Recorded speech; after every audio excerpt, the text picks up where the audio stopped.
China versus the United States in artificial intelligence. So China has come a long way in a short time, obviously.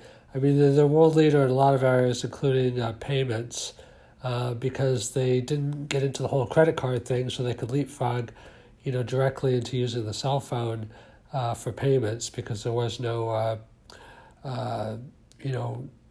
barriers to entry like in America. Everyone's satisfied with their credit cards.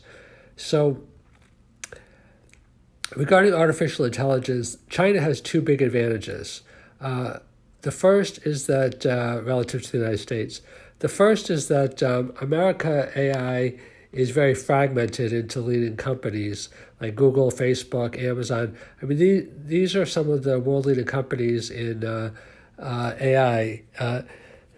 Amy Webb, if you want to check it out, it's a really good book called The Big Nine, has identified the 9 leading companies in AI in the world. 6 are American, which she calls the G Mafia, and 3 are Chinese. So Chinese companies are also strong in AI, but some of the leading companies in the world are American companies in AI, but they don't share information. I mean, to a certain degree they may, but a lot of it is proprietary, so it doesn't get shared.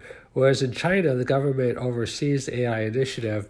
Not only that, but China is funding AI very heavily, whereas the American government doesn't really fund AI apart from the work that the leading companies are doing. So China is very rapidly, by most metrics, moving up in the world in terms of AI research and discovery.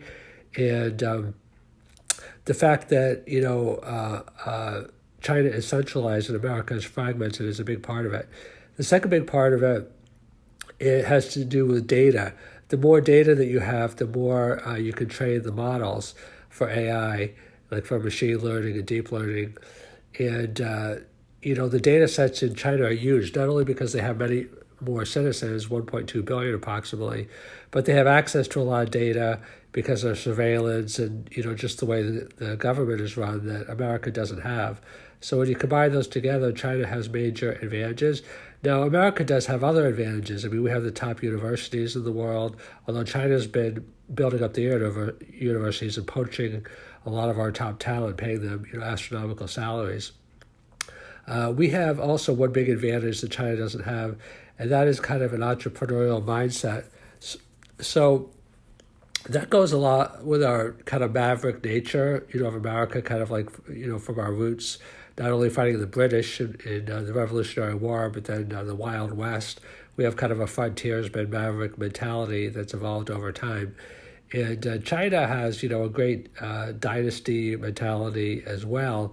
But in their current incarnation of, hierarchical control, and censorship, it kind of buttons down independent thought. I haven't been to China myself, but I've spoken to many people that have, and they said that Chinese are great at, hard work and, following orders and things of that nature, but a little bit less skilled at thinking outside the box because it's not really encouraged as much. There's a caveat to that, though. The Chinese entrepreneur scene, technology companies, were famous, 10, 15 years ago for just copying American products, Facebook, Twitter, just putting a new name on them.